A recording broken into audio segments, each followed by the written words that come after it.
কাপড় কাটার সঠিক নিয়ম। তেরসা আমার নিচের দিকে তেরসা রয়েছে, এই জন্য ডিজাইনটা আমি প্রথমে মিলিয়ে নিব। ডিজাইনটা মিলিয়ে নেওয়ার পর সুন্দর করে ফিনিশিং করে কাপড়টা সেট করে নিব। উপর দিকে আমার হালকা একটু জোড়া পড়বে, তাহলে এই কাজটা হয়ে যাবে। এরপর নিচ থেকে আমি সমান করে কেটে নিচ্ছি।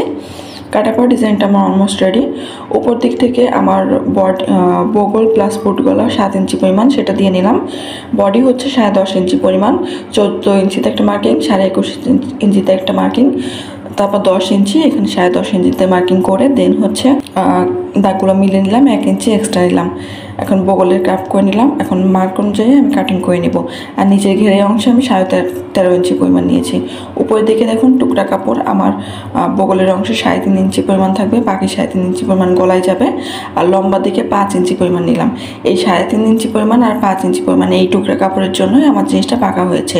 তো কাজটা কেমন হয়েছে জানাবেন। ভালো লেগে থাকলে লাইক কমেন্ট শেয়ার করবেন। Thanks for watching. আল্লাহ হাফেজ।